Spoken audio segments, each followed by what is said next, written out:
I'd never met anybody who ever told me about anything personally knowing God or anything supernatural other than historically what I knew from stories from the Bible. Never met one person who told me they had a real relationship with Jesus. Never knew about the need to really come into a relationship with the Lord through Jesus. And I was busy getting it on. But, you know, there's not enough excitement in the world to ever satisfy. You always got to have more. And I like stuff that was edgy, you know, skiing, and I always liked aviation stuff. And so I started taking flying lessons. Then I thought it'd be more fun jumping out of airplanes. So I became a sport parachutist, and that really got me. I mean, I became obsessed with skydiving. It really consumed my life. My existence revolved around that 30 to 60 seconds in free fall and that 5-minute parachute ride. Then I had to do it again. It's like like a drug, you know. It's it's almost good. like an addiction. Oh, totally. And then all of a sudden, one night, all that was going to change. Shortly after takeoff, I don't really recall much because I was kind of dozing off, sitting next to the pilot, actually sitting on the floor next to the pilot where we moved the seats in this new aircraft. And I was awakened by a sound unfamiliar to me. It was the sound of the motor going completely silent. Uh-oh. And the pilot turned to me and he slapped me. He says, "That's it, we're going down." So we just pitched forward and we plummeted straight down at over 100 miles an hour. And what was seen out of the cockpit, and this was told to me, I don't recall this, but we were going straight to the ground and we're headed right towards a gigantic oak tree. We did hit that tree going, like I said, over 100 miles an hour, and my face stopped my body going 100 miles an hour. So then the airplane cartwheeled on its wings and slammed into the ground. If you see pictures of the aircraft, it doesn't look like anybody could survive this. So there was obviously injury and confusion, and the two students got pushed out the doorway and by one of my friends who was a very experienced jumper. And the fourth man out saw me moving, and the pilot assumed we were leaving too. And just as he was going out, the plane went up in flames. And as he was running away, he heard screaming and realized I was trapped inside along with the pilot. And this brave man who was my friend and went back in the plane and saw me trying to escape where the wing had been torn loose from the airplane. But I was stuck, and by something on my equipment or my clothing, it was caught, and I was soaked with fuel, and it was on fire from head to toe. Wow. And just like you see in movies, a person whose whole body was engulfed in flames. And this is where God did the first miracle. This man grabbed a hold of my parachute harness, and with his bare hands, tore that loose. It's 2,000 pounds tensile strength in each one of those straps. Wow. Pulled so hard he pulled his thumbs out of his sockets. Dragged me away from the plane and slapped the fire out. It kept reigniting, and then he tried to go back for the pilot, and he couldn't. He was burned alive. Well, they rushed me off to the hospital. Obviously, it was horrible, and they rushed me off to the hospital and saw that I sustained very serious injuries. I had a brain injury. I had burns over a large portion of my body. And, you know, tremendous cuts and, you know, this shock of, you know, that crash. They told my family I was going to die. They told my sister to come that day because I was not going to be there in the afternoon. I had an experience I had never heard about. Never heard anything like this. As I was laying there in that condition, just racked with pain and discomfort in every way possible, suddenly my inner man, the real me, my spirit, sat up out of my body, and I could feel my legs go through the springs of the bed. Wow. And my spirit came out of my body as if you would take a glove off your hand. And instantly, I was in the spiritual world. Instantaneously, I knew this was the real world. And this man that I was seeing was the real me. Now, when that happened, were you aware of any pain still? Or no, I was totally completely separated from the pain and the carcass. Completely, no. And I didn't even remember turning around and looking. I mean, I was transferred immediately into a spiritual dimension.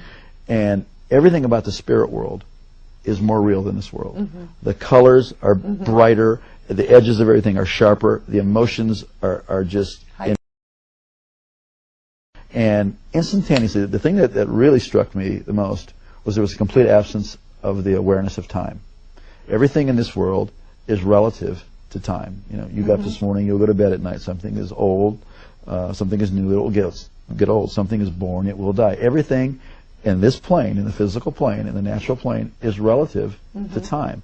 But everything in the spiritual plane is relative to eternity. So what had been natural to be aware of time was totally gone. And I was totally aware of eternity. It is shocking. It is stunning to be conscious and to know what eternity is. Also, logic and reasoning doesn't happen there. You know, based on the sum total of all my intelligent thoughts that I've learned, you know, I had a death and I'm in the spirit world.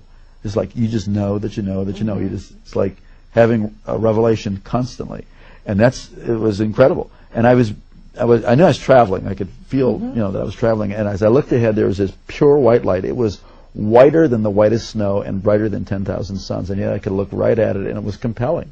And it was like I was being Being towed. drawn by I was it. being towed like a tractor being, and as I was looking, I could feel this anticipation. Wow. But then simultaneous to that, on my right side, I could feel something, and I looked, and there was this blackness sweeping. Now, this blackness, as I looked at it, instantly I was aware of its complete nature. It was eternal, like I was experiencing eternity. It was without any matter. It was without any life. It was void, and it was forever non-negotiable, cut off from the source of all life. And the more that I looked at it, the faster it would sweep. And the more that occurred, the more intense the feeling of the nature of being cut off and sealed forever and separated. It is horrific. Horrifying, Horrific. yes. You would not, I used to never be able to stand to be near anybody who could say go to hell after that. Because you wouldn't want the worst person, you wouldn't want Adolf Hitler, Bin Laden, Saddam, you wouldn't want any human being to ever go in there. It was so horrible. And as that was sweeping, it got down to, it was eclipsing this light. So there was just this, it was like you're in a room and you close the door, a dark room, and there's a little space between the door and the door jamb. It wasn't a doorway, it was really, this is a real place that I was seeing and that I was feeling. And as it was closing, it was eclipsing, and now I'm standing on the very edge, the precipice of eternal separation. And I scream out of my spirit, I'm sorry, I want to live. Give me another chance. And just before that was to close, I was standing in the presence of Almighty God. Whoa. And instantly I knew I would never die for eternity. And that's mercy. it's unbelievable. Wow. And instantly I knew that this being who was off on this side of me, who I didn't see, but I was standing in this river of golden radiation. It looked like a moving river of golden light. And this river went that way, it went that way, it was underneath me, it was going right through me. And this river was alive. I don't know how to describe it, except that this It's called the River of Life. this river was alive, and it's going right through me, and I'm more alive than anybody can imagine. I mean, this is the height of the experience of life, filled up with life, and somehow I knew this being was going to take care of me for eternity. I didn't see the New Jerusalem, I didn't see any angels in heaven, I didn't see any people who had gone before me. This was the max. So I was so filled with just the love and all of God's majesty, all of His authority, all of His love, everything was just flowing through me. I was like vibrating like a tuning fork, the very essence of God's nature. But when God spoke to me, and not in a language like you and I are talking now, but the knowledge of His purpose, the word of His purpose, came in through that same light. And I was taken back to the same way I was like being reeled in like a kite, and I went down through space and time, this dimension. As my spirit settled into my body, and I could start to hear out of these ears and see out of this eye, I came to in the room, materialized kind of like they beam up on Star Trek, Right. and I heard myself speaking in this beautiful language that I had never heard anybody talk about before. The heavenly language. You know, it was a beautiful language, and when my brain turned on, I thought, what in the heck is this other language? And I was no longer, the person who was dying and dead was no longer, and I was born again and filled with the Holy Ghost. I never heard about that. You know, for years I wondered, what was that blackness, and why did it sweep down to where it was just a sliver, like about a half-inch of white light? And years later, God revealed it to me. It was really a historical record of my life. That for all the years that I had lived, I was in darkness, and God gave me a space. It changed my future, my destiny, my whole purpose. God loved me the whole time. God was with me.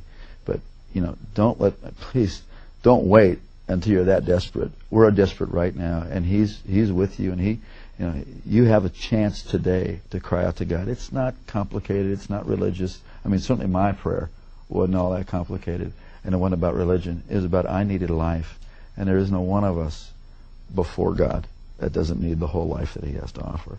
It's usually fear that keeps us from doing that, or like we're afraid, well, I'm not good enough. That's the whole deal. We need God.